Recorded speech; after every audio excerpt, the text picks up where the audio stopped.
So, good afternoon, good evening, all of you joining in, taking time out to joining this exclusive webinar. I am glad on behalf of investmentguruindia.com, We Invest, and personally I am quite excited to hearing to one of the veterans of mutual fund industry. Someone who has seen 27 plus years of experience into distribution, management of mutual funds. He has seen, unprecedented times before as well. I mean, going back into the hindsight, 2000 dot-com bubble crisis, 2000 bubble crisis, 2013 taper tantrum crisis, 2008 the global financial crisis. I think we are having accepted the fact that we are living under unprecedented times, and there are questions on top of the mind of some of our investors, some of our colleagues who are joining in. COVID-19 has affected a lot of countries. Half of the population is under lockdown. I mean, unprecedented word is a cliche now, and everyone knows how it has affected themselves personally. It has affected businesses. It has affected professional careers. It has affected investments. The intent of this program is to address some of the top burning questions as a retail individual investor. How am I going to survive this crisis in terms of the investments that I have made?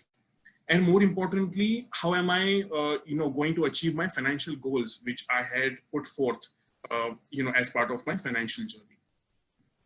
Needs no introduction.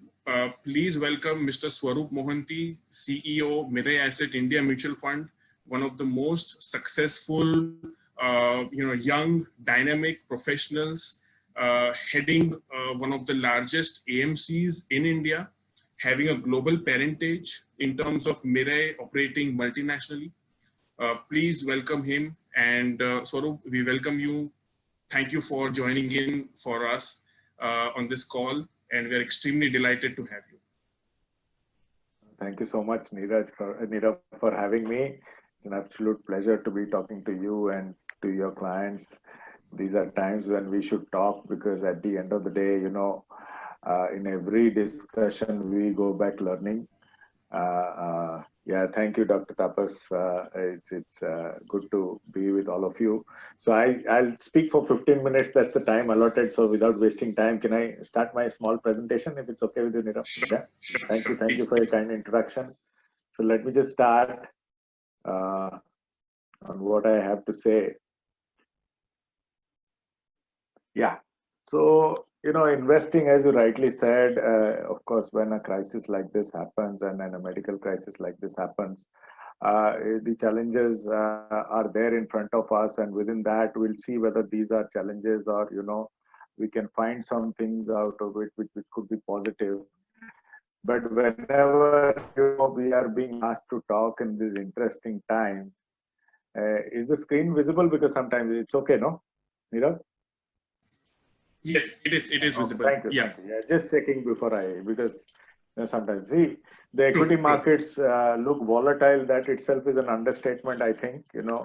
But the debt markets have started looking volatile too. Normally, when people like Nirav and I come to you in the past, they would say that allocate assets on all sides so that if one goes down, the other will save you. Nothing is saving anybody right now. And in that times when you are asked to speak, you really don't know what to say.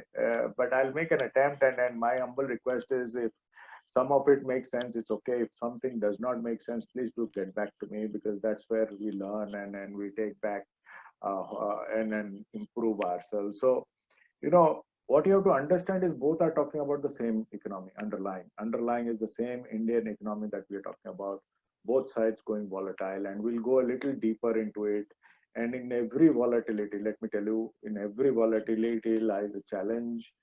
And with every volatility comes an opportunity, something which we'd like to look at from both sides' perspective. Let's look at some of the challenges first, and because of paucity of time, I'll look at the broad ones, because the first one which hit us was across market on the equity side. There's been a destruction, Normally, when there is a destruction, there's a flight to safety, and you try to own the large companies, which is the Nifty 50. The Nifty 50 down 30-35% is something which does not happen often. Nirav talked about me seeing some of the volatility or some of the crises in the past, but 30-35% down. Mid caps obviously crashing, and right now, if you speak, the mid caps have fallen less than the large caps. And the small caps obviously have been destroyed to around 64 rupees. Your 100 rupees is down to 64. Your large caps is down to 84. So that is the kind of fall that we are speaking at this moment. And then to add to over and above that, there is this credit squeeze which is happening on the debt side. And let's reflect on both of them and get a little deeper into and the effect of this, and especially on the equity side. And when we talk about long-term part of it, your 5-year return is already gone. That's how severe just a 45-day fall has impacted investments across. And then when that kind of a fall happens, obviously it warrants a bit of a discussion, a bit of a deeper meaning of the whole thing, which I'll address a part in this presentation. And of course, at the end, if we can get into the question answer. So there are questions which comes into every mind. Should we stop investing in equity markets and just leave? Or, when you look at the broad investment, or we go a little deeper and understand what it is. Because when we look at investments, the word proper investments and the factors that affect investment is your asset allocation or your product selection. Then we go into the market returns or how the market behaves. The market is always, affected by policy decisions by the regulators or the government. Over and above that, how long will you invest is always a question, and your returns or your wealth creation is dependent on the amount of time you have to invest. And then your job, your employment, which Nirav sort of chipped on in the beginning, and the duration of that earning and investment also affects us. And the last one is something which we talk about always, whether you're saving or investing. Of course, there are two different words. If they were one, then the dictionary would have one word. Since they are two, let me give you our view of why they are two. When we add a purpose to a saving, we call it investing, right? When you're investing with a goal in mind, when you're putting your money with a goal in mind, you convert your savings to investing is the way we define the two. When you look at all these factors and you look at what is under your control or what is not under your control, the only two things that are under your control is the way you allocate your assets and whether you are investing with a purpose or not. These are the only two things that are under your control under any circumstance, whether it's COVID, non-COVID, or whichever way you look at it. What is a bit under your control is how long you will be employed and how long you can invest your money. That's also somewhat under your control. What is not under your control totally are the markets and any policy decisions that affect the market. Invariably, when we look at these two, we tend to discuss mostly these two parts, which are completely out of our control and normally do not reflect much on your asset allocation or your savings habit, And because finally, and there is enough, you can Google it, you don't need to ask me for this or find an answer on it. Your asset allocation actually defines your most of the wealth that is created. Things like where you invest, timing the market, and other factors like policy decisions and all do not affect much in the long run. In the long run, it is your asset allocation which defines, how much wealth you create or whether you are a successful investor or not. Just to take this forward, and Nirav started with the whole thing. I started my career in 94, 95, and I was immediately hit by the Harshad Mehta scam. Post that, there was this great Asian market crisis, which led to another slump. Post that, and that's when I became a mutual fund seller, and including a mutual fund serious investor, was the .com boom and the subsequent bust in 2000. And then came the biggest learning in our life is the financial meltdown post 2008. And now, as we speak, there is COVID-19. In my career of 25 years of being with the capital markets, I have seen 5 such occasions.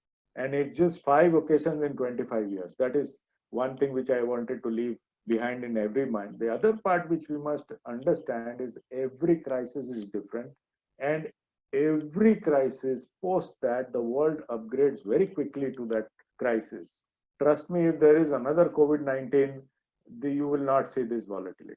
The world would have upgraded to this very, very quickly. When you look at post 2008, 2009, it's not that financial companies have not come down, but you've not seen the kind of volatility that we had seen in during 2008, 2009. But I will reflect a little bit about the dot-com and the financial meltdown a little later. But please understand, every crisis is different. You get various opportunities and various challenges in every crisis, but bottom line is very difficult to sort of predict what has happened in that crisis could be also happen in this crisis. So the other part which I want to keep in mind in everybody's mind is this: 5 times such things have happened in 25 years. It's not often that we see this happening. Let's look at the two sides of what you can control and probably what you cannot control.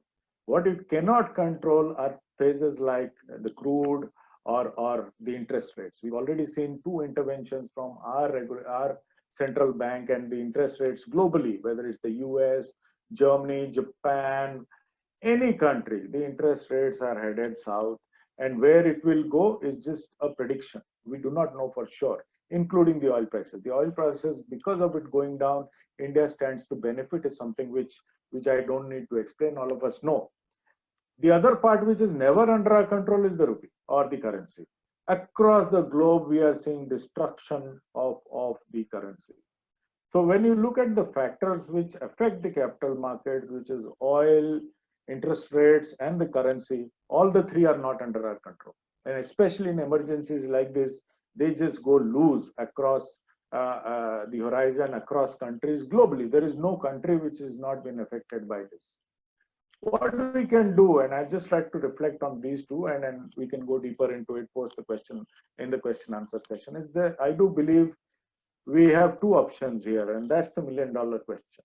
We can, it's our money, we are invested, it's our risk profile. We can agree to the risk profile, we may not, or we may not.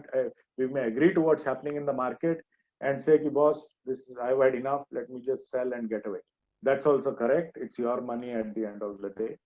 Or, with your permission, we'd like to stay invested and try to understand this situation a little further. Let's do that a bit, and then at the end, if you want to redeem, it's okay.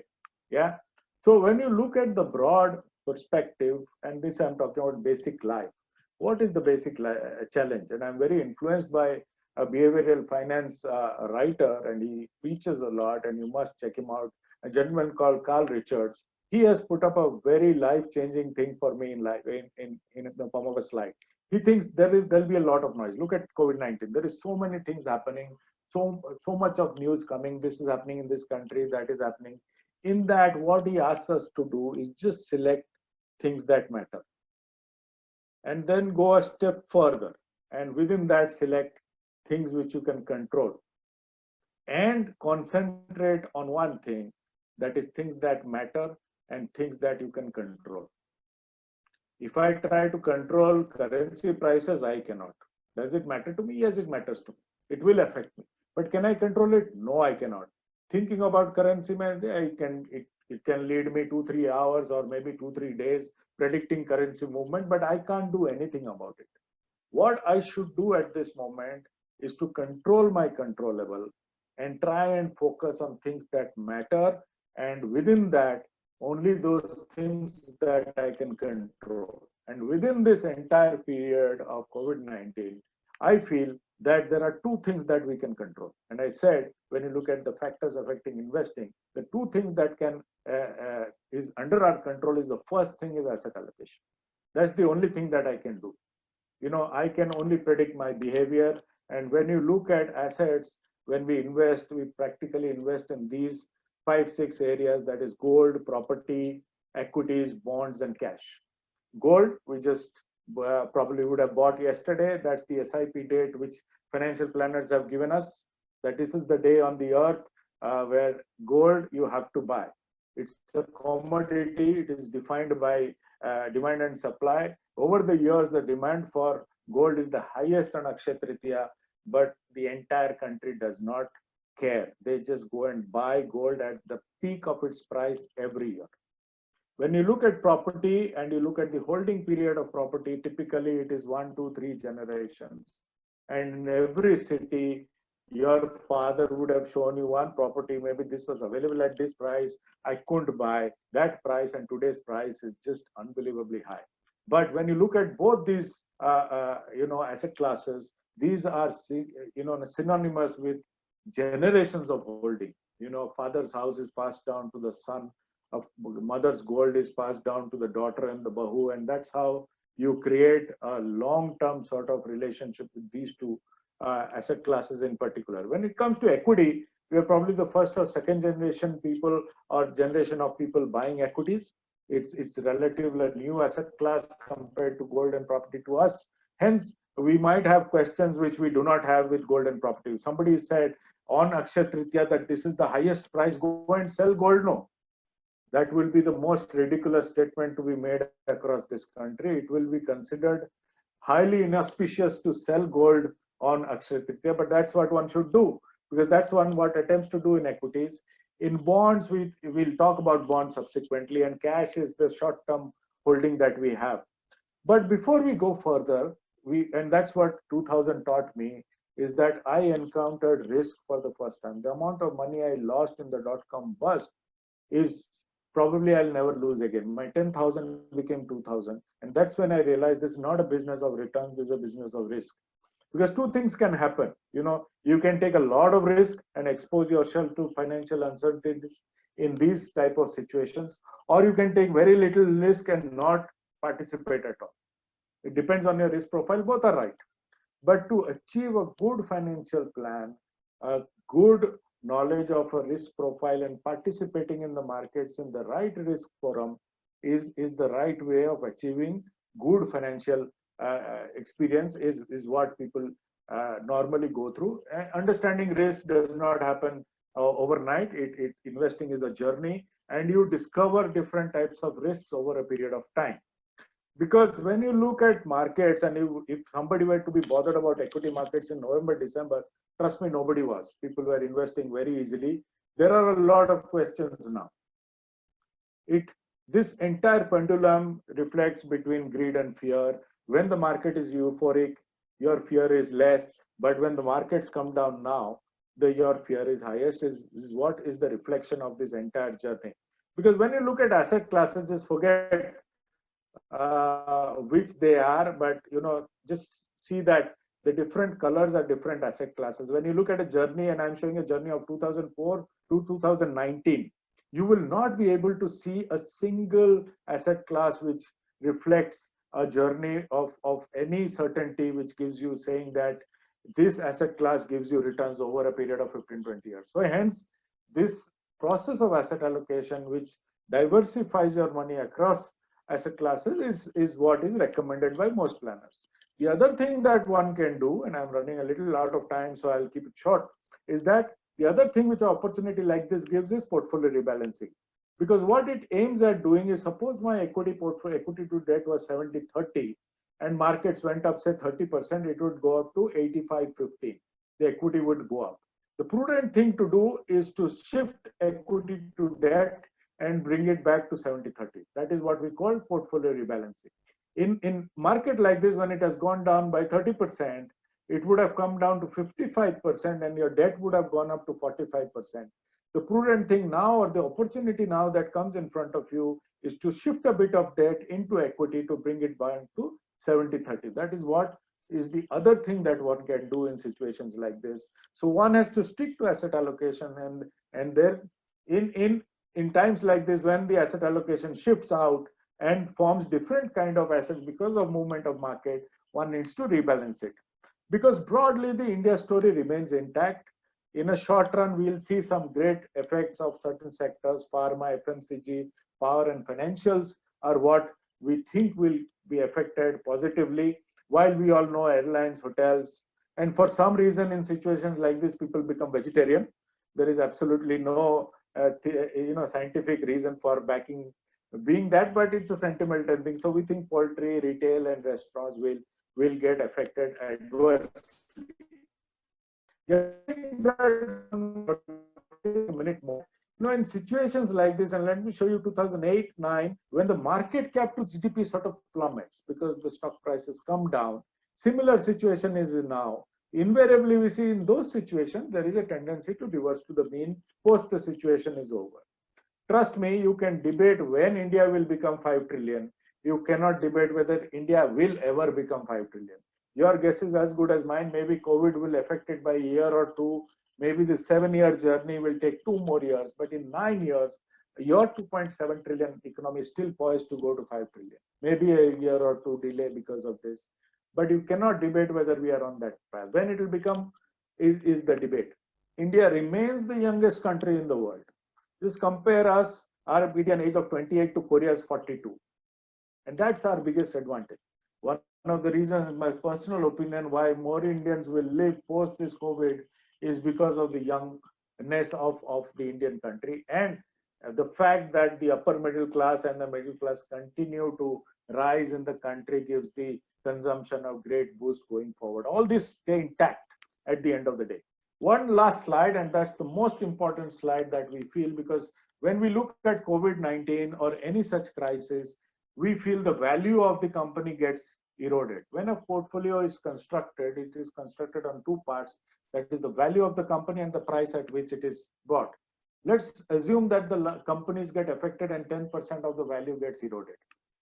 But the stock price has already fallen by 30%. Hence, we believe that this 20% is the margin of safety. And when the margin of safety increases, the risk of investing actually decreases. That's what I wanted to leave behind. It's a great time because some large companies are available at very good prices. Hence, we believe at this moment, one has to look at investing or taking opportunity of these large companies. Sometimes when we are SIP investors, we tend to stay away from lump sum investing. These are good times for lump sum investing also. Just one last thought, because it's very pertinent, because our large cap, and I'm giving just this example because it's so pertinent to this, because our large cap was launched in 2008 at an NAV of 10. And in 2009, the market plummeted exactly like it has now. The NAV had come down to 5.4. Your 1,000 rupees invested in 2008 is 37,536 today at a return of 11.6. But your 1,000 rupees, which took the advantage of 5.4, is 68,495 today. That's the position we are in. There is a possibility of making a difference in returns, and the return between 1 year in a 12-year horizon was 7%. I'm not saying 7% is possible. I'm saying these are good process, and this is what is a possibility. That's all I wanted to say. Nirav, any questions I'm willing to take? Sorry, I have overshot my time by 4 minutes. So no, great. So great. I think it was meaningful as an investor, as a financial planner, yes, but an investor as well, because a lot of our investors are, millennial crowd. They have not probably seen 2008 global financial crisis, let alone the 2000.com bubble crisis.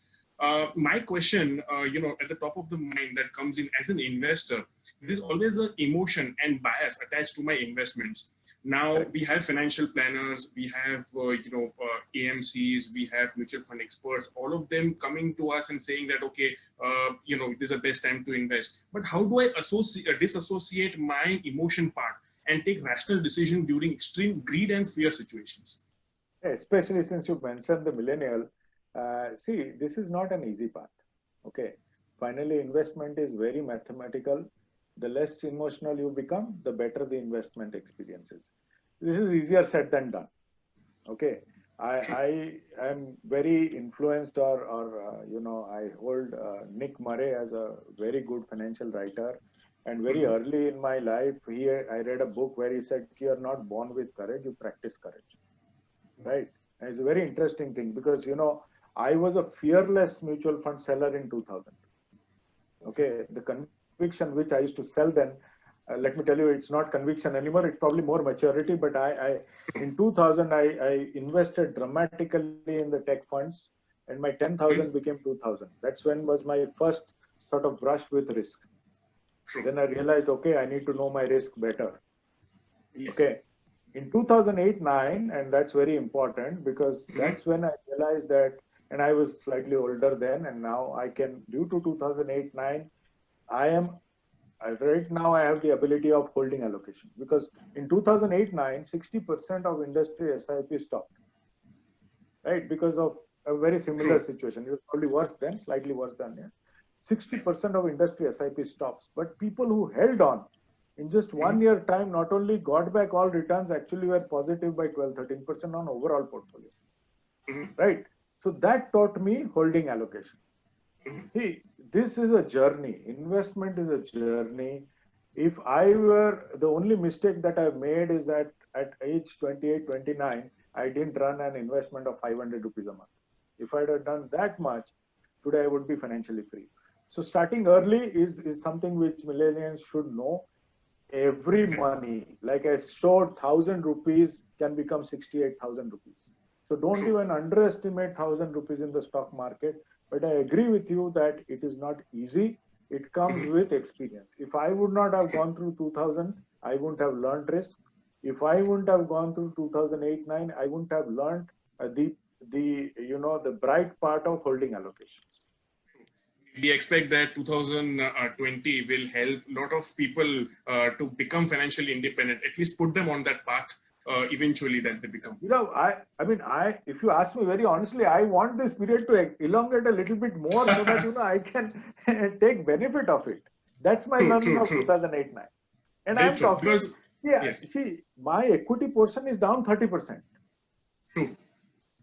Okay, I'm along with your investor who have lost money. It's not that I'm sitting here without losing. I've lost. True. Very true. Very true. 100%. I think we have someone who has raised hand. If you can just type in the chat box, we can help take that question or your query. Meanwhile, which book you recommend of Nick Murray? So Nick Murray has a lot of books, but the book which has changed my life is on being a great wholesaler. My counterpart in the US is called a wholesaler, and it's about how to become a good wholesaler. He's written, starting from how to approach selling to how to dress. He's given me a Bible, and that's what has changed me in my life. And two chapters which have really affected me is, one is creating elephants, because elephants, I'm a wildlife guy. I'm born to two zoologists, so it comes genetically.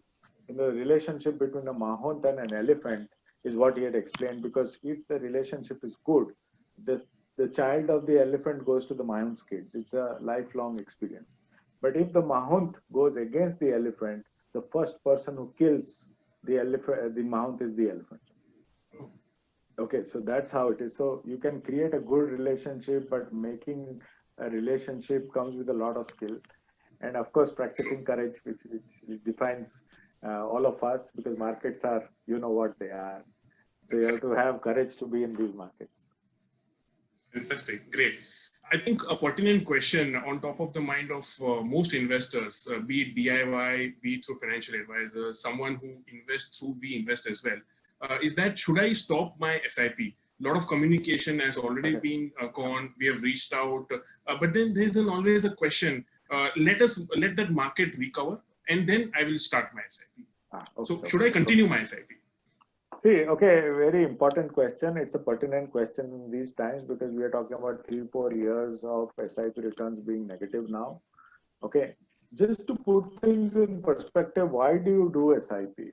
I mean, you want to participate in the market on a continuous basis. You want to buy the high and you buy the low. That is what we call the rupee curve averaging. My favorite statement is, volatility is not a friend of an SIP investor. It is the best friend of the SIP investor.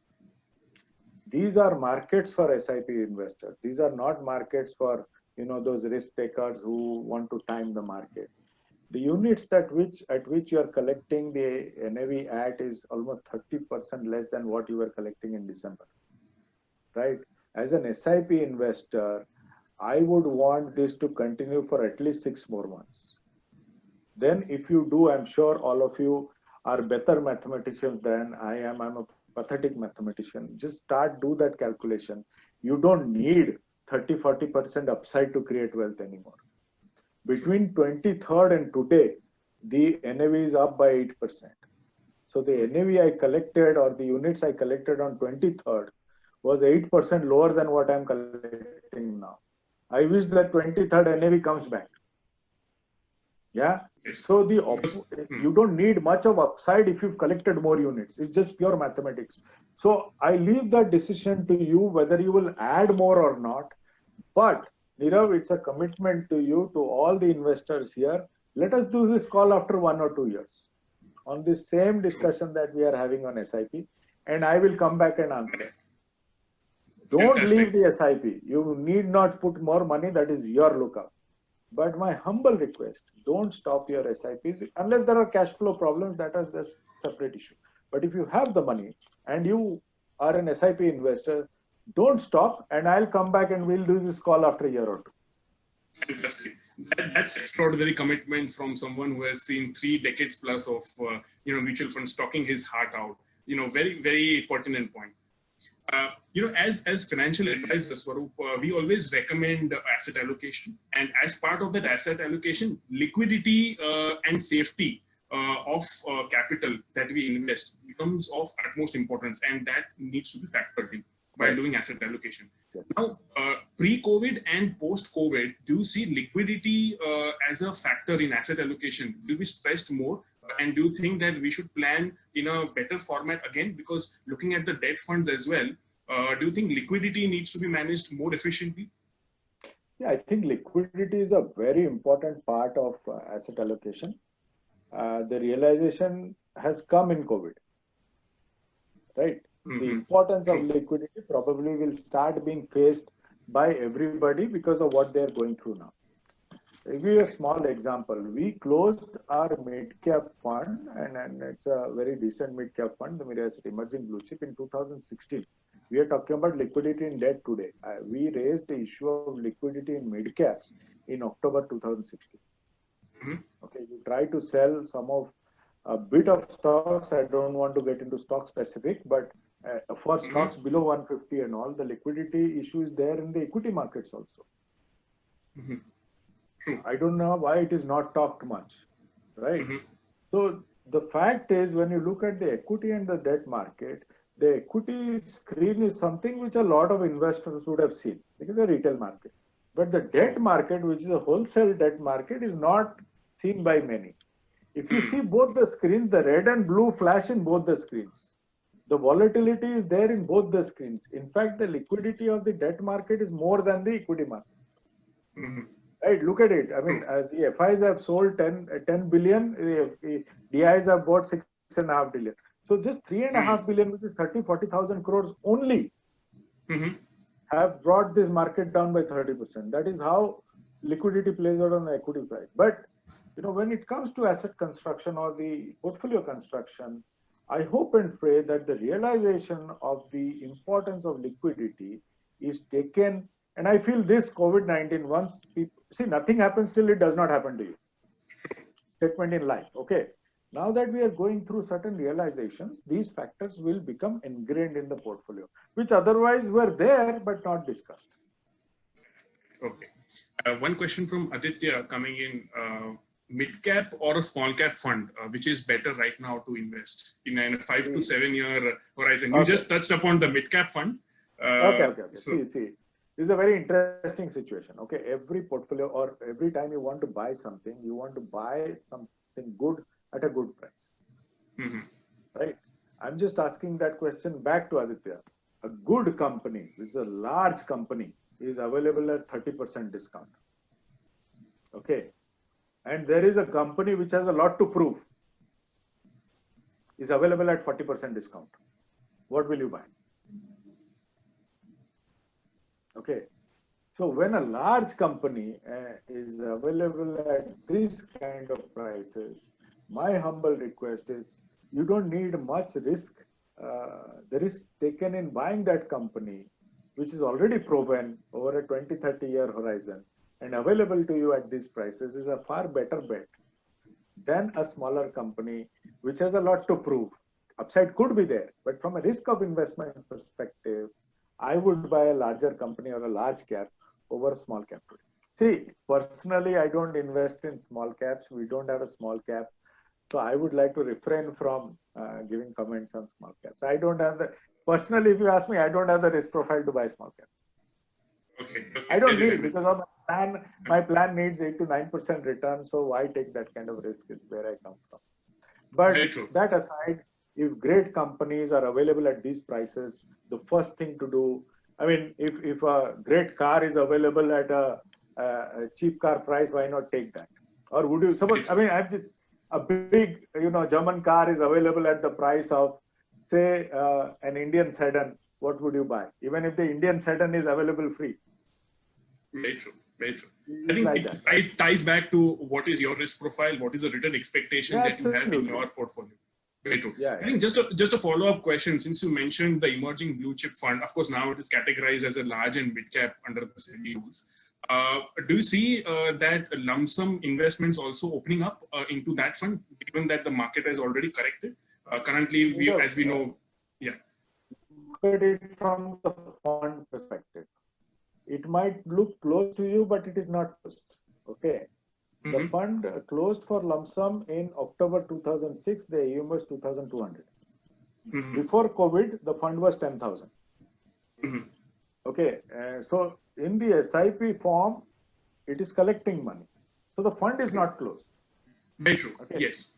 But just going back to why we closed the fund, we closed the fund in 2016 because we felt that liquidity, especially towards the bottom end of mid caps, is not there. That was our view in 2016. And please understand, it was 2,000 crores then. Subsequently, our view on liquidity has not changed much. And if you look at the 10,000 crores, the mid cap part is 5,000. Very true. Right. So our responsibility lies with our existing investors, and we feel that we would like to, take in that much money which the underlying stocks can absorb, and that is the amount of money we are taking. Because finally, the investor has to get a good experience. So we don't see that opening at all. Unless there are the liquidity in the market expands dramatically, and instead of the 35, 36 mid cap stocks we start liking 50. Very true. Very true. Well, there you have it. So a classic example of starting an SIP, probably in a Mirae Asset emerging blue chip fund, to stay and remain invested for a longer period of time. Today it's getting good NAVs. So, and that's for every fund, not just Mirae Asset emerging blue chip. Right. Again, one of the pertinent points, I think you just mentioned, do you recommend large cap or a small cap at this juncture? I think you touched upon that point. It again ties back to one's own asset allocation, one's own portfolio construction, and what is the return expectation that one is looking at. So I'll just move on to the next question. Sort of there's a lot of talk about international funds as well from a geographical perspective, especially also dollar, appreciating against the rupee, the currency getting stronger. Do you think there is enough incentive for an Indian retail investor to diversify some portion of his money into international assets? Today the global markets are not isolated to each other. It's not that market will have something and will. So if the opportunity of getting some great companies in the form of a portfolio are there, one should buy. Why not? I mean, it's just broadening the investment universe. It's fantastic if one can own some of those large companies, and especially when you look at some of the sectors that are there abroad, those sectors are not available in India. Some of the stocks or the industries that you'll get there will not get in India. So when you look at the totality of investing, if one is getting the opportunity, I would definitely recommend investing. Though I personally have not yet got the opportunity to invest. But given tomorrow, why won't one like to own some of those large companies globally? Definitely. True. One of the pertinent questions is that today we know that about 3% of India's population is investing into mutual funds. AMFI, mutual fund, market participants, distributors, financial planners have done a great job. Mutual Fund Sahi campaign, has helped penetration levels go down deeper. What do you think as a millennial crowd, as someone who is just starting off his career, how he can, embrace mutual funds as a lifelong, financial journey and plan his financial independence through mutual funds? Two things. One is that 3% that you see is based on the total population, while we are allowed to take True. money only from PAN numbers. Okay. So when you look at the population of penetration within The PAN universe number, becomes it's small. very high. Okay. True. Secondly, I think, see, what's the beauty of mutual fund? The mutual fund has products across risk profile, catering to every age group of investors, right? One can form a portfolio of your choice, and you will get a scheme which will cater to you from across the 44 fund houses that are there on display in India. Yeah, that is the beauty of funds. You know, when you form your asset allocation and you form your overall portfolio with a goal, because how does it work? I mean, it first works with going to an advisor. The advisor and you sit down, you form certain purposes and form certain goals. After that, you know, you form a plan on this based on your risk profile. And after that plan, it comes to selection of funds. Right. So the more important thing, and especially for the young, if they can form a good plan or why they are investing, finding where to invest is the easier part. Invariably, people go the other way. I ask everybody, do you have a favorite medicine? And people say, boss, what are you asking? If you don't have a favorite medicine, do you start, okay, let me have a combi plan. Then I go and say, is there a body pain? It doesn't work. First there is a body pain, then you go to combi plan, right? Similarly, first there is a plan, then you come to a fund. I might have a great fund, but it may not, you may not need it, right? If you are invested in that, you will have a very bad investment experience because it is not what you need. True. So once you have the plan, which is primary, where to invest is the easier part. And so I request everybody to first find where you are going. Then whether you will take the train or the aircraft or you will take the road, that becomes easier. True. Sailesh is asking if there is any sector which you recommend in this scenario or any sector that should be avoided in the current COVID situation. Yeah, I think one, you know, we try to stay away from sector specific, but you know, any country, if you see going forward or any point of time, the pillars that will take the country forward, any country, one is of course banking, one is healthcare, and the other one is consumption. These are the 3-4 pillars on which any country is based on, right? The other one is manufacturing. So these 4 pillars that form the fulcrum of any economy. At this moment, the past returns of healthcare would entice you to buy healthcare or pharma stocks because those have given some outstanding returns. But again, when we mutual funds stand up, we say that past performance have got nothing to do with the future. So if you ask me personally, I would not buy. I mean, my healthcare investments or, you know, the position which Mirae Asset took in healthcare or pharma was 2-3 years ago, which has played out already. So if you go by past return, that becomes very good. But please don't, there are some fantastic opportunities in banking and consumption which you cannot miss. Stay away from discretionary spending places. Stay away from those. Gems, jewelry, hotels, I think would something which would be affected in the near term for sure. There is an increased, demand, so to say, from passive fund investing as well. So typical our active versus passive debate. Which side of the coin are you? And if not, what are the benefits and things that one should take care while investing? Nirav, this has been such a learning experience for me, this active versus passive. I've been a blatant active seller.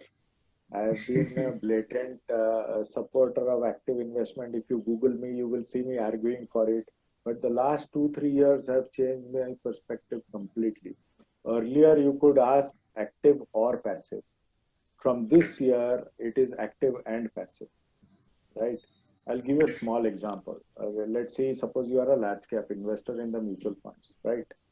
If you're a large cap investor in mutual funds purely because of the benchmark, you will catch Nifty 50. But when you look at some of the large companies available to you in the next 50, and you combine an active in large cap and with a passive in next 50, you catch the top 100 stock. So it's a combination which will give you a better result. Two things happen with a combination. You bring down the cost of funds, and allow me to say that. And secondly, going forward, once the passive industry evolves, though the word is passive, there is a lot of active thinking that goes into forming those passive funds. And that will emerge. You will see a lot of bundling happening, a lot of fresh ideas coming out.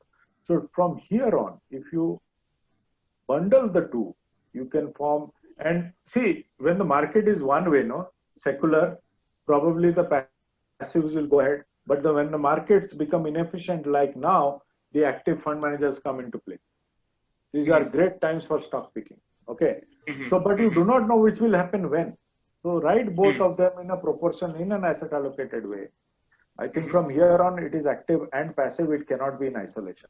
Pure passives, I think the next 1 year, my opinion, I can be wrong, is that the actives will outplay, but the passives had outplayed last 1 or 2 years, right? So why not take the benefit of both? True.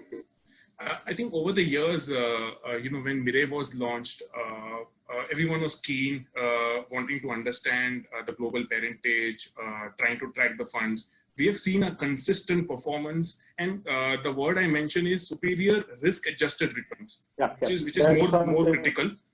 Yes, from the Mirai's equity portfolios. And please tell us about the fund's philosophy. I mean, I as a student, now look at that on the debt side also. It's my humble request. Okay, I think yes, the debt side also it in the is. last 2 years, in spite of so much happening in the market, I think we remained isolated from all that. It just shows that there is a certain thinking in the fund, and the thinking is very simple. We believe it's a business of simplicity and continuity. And when it comes to fund management, we stick to things which we can do. And we are very clear that irrespective of the opportunity in the market, if we cannot do something, we will not do it. As simple as that. So when you look at a product basket and go before categorization also, we were one fund per category, and whether you read about me in my print or you read about Mr. Nilesh Surana, we have never aspired to complete the entire product basket. We have certain strengths and we have certain beliefs. In some areas where we do not have strength or we don't believe in that, we do not get into that. Globally, we are a fully invested fund, so we remain fully invested. We can talk about the virtues of being fully invested versus cash investing, and it can be an endless discussion, but we've seen that there are virtues of being fully invested. We believe asset allocation happens at your end or the investor end. If you give us money to buy any asset class, we'll buy it today. Typically, when is the time to buy an asset class is when you have the money. That's what we believe in. But the key to all this is consistency. The key to all this is risk-adjusted return. If you see, and this is something which Crisil told us, I didn't know, that we are probably the diversified portfolio in the market. We don't over-allocate to particular stocks, excepting the focus fund, which is there by category or by design.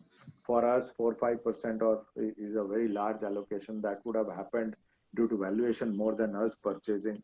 I think I'm very proud and happy that our fund management team has been always ready to give 40-50 good stories in every portfolio, and that is all that matters. At all points of time, we've never given out market calls or anything. We've always said that at all points of time, we have the capability of giving you 40-50 good stories. Sometimes some story take time to play out. Sometimes calls also go wrong, but over the period of time, you have to have the ability to swiftly correct your mistakes and not repeat them again. That's key to fund management. And that is what has led to this. We are just 12 years in this industry, so not very long, but our first objective is to complete 15 years of track record. That is our objective number one. Once we complete 15 years, we'll probably stand in front of everybody and say, yes, we are capable of handling long money. But I'm happier to tell you that, in the last 2-3 years, which have been extremely testing years for the debt market, our funds have stood out okay. And we have not seen many accidents on that part. And then when you look at both pillars, they are beginning to look okay now. And that gives us a lot of satisfaction. Because finally, this business is about investors. We are everything due to the investors, and if investors can have a good investment experience with us, a lot can happen with our existing investors. They can come back and reward us enough. We don't have to go far outside this universe at all. The key is to keep them happy and give them a good investment experience. That's all that matters. Yes, yes. I think enough communication has already, gone to the investors after that, one fund closing down their schemes. I think as an industry perspective, we believe as a financial advisors that the industry is intact, the industry story is intact. If you can just shed light on, that debacle and how does it impact, the overall industry? See, this is not something which is new to the industry. If I go back and give you our own story, and I'd like to be a little honest on this, don't take me otherwise. When we started in 2008, and probably the worst time to start a business, we ourselves went through a crisis. We had to shut our business for 2 years practically because of what happened around us and restart in 2010. So my first and only learning in life is I never conclude on anything. A decision has been taken by a pedigreed fund house. It's not an easy decision to take. Let some time play out on that and then let them communicate further. I'd like to leave it at that. Having said that, when you look at this entire category, and this is something which we have, you can read us up on this, we have always mentioned one simple statement that credit risk is permanent, market risk is temporary. That's why we've never had a credit risk fund, because there are some things which are not there for us to take in the market. If we falter in any one of our schemes, the repercussions on us are pretty severe, and we are aware of that. So that's why I said more than what we can do, we are aware of what we will not do ever, because these are not spaces available to us. Right or wrong, I'm nobody to comment. I can't play the victim on that. This is the reality, and you build business on that. That is lesson number one. It's not that, to answer some of the questions, is not that small cap is a bad category. But by design of that particular category, a 10 rupees can be rupees 7. Now the question I ask, is a Mirae Asset NAV at 7 acceptable to anybody? No, it is not acceptable. Right? So in spite of it being a great category, we cannot be in that category. That option is not there for us. So in a portfolio construct, these do's and don'ts are very clear. More than what you will do, invariably you make money by not doing a lot of things. Right? So abnormal times, certain abnormality happens, but that's not the end of the world. If you go back and check our history, we were hit in 2008, we shut shop for 2 years, right? And we restarted in 2010. That's for everybody to check. It's not. And that takes a lot of courage as well. Since you've just started, building the business, just imagine shut it for 2 years. 6 months we had to shut shop. Okay, but yeah, I agree. And that's where the parentage comes in. And in that entire process, look at how many global names would have exited India. But we stood here, we thought, we knew India is a good country to do business. And we restarted again. And then, to be fair to our investors, they gave us a second chance.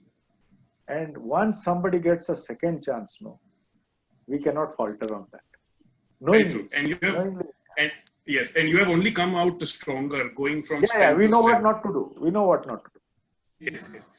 Completely out of time, but I have a couple of questions on a personal side. We have a lot of students, budding entrepreneurs, on the call as well.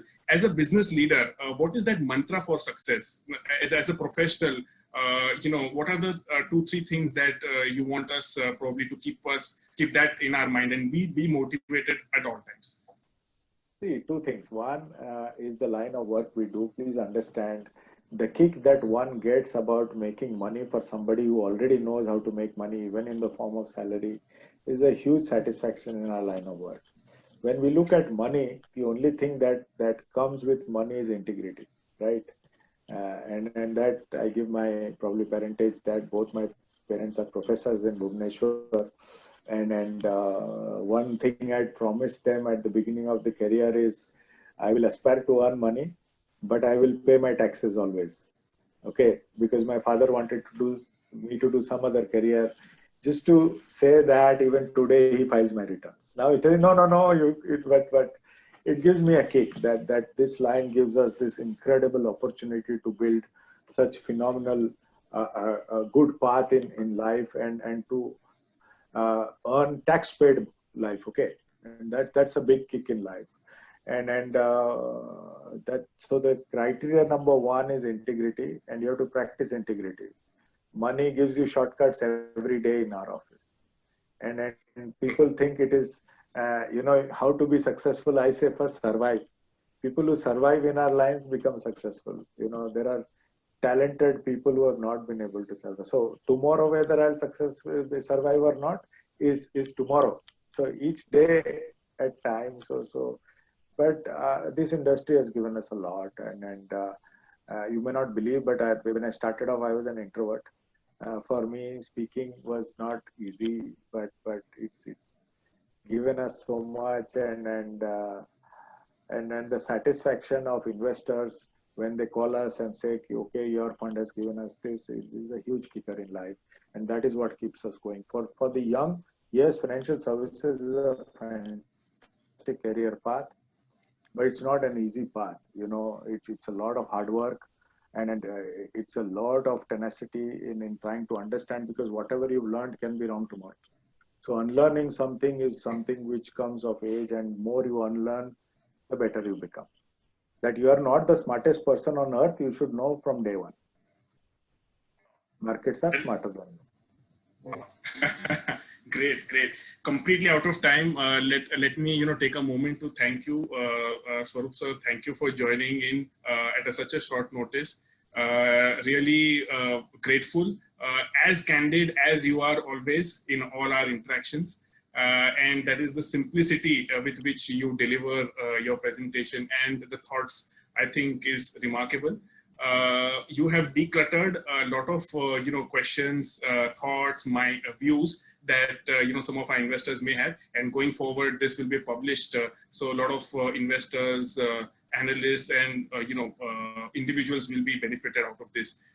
Thank you so much for joining in, and it was real pleasure.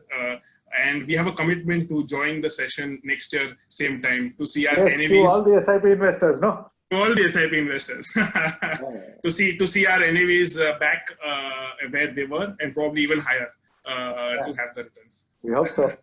But thank you, Nirav. Thank you so much for doing this. Really appreciate. I wish you all the best. These are good times for looking at opportunities. But take some of the failures in the right stride, and a lot can happen from here on. True. Thank you so much. True. Yeah? Thank you, sir. Thank you. Thank you.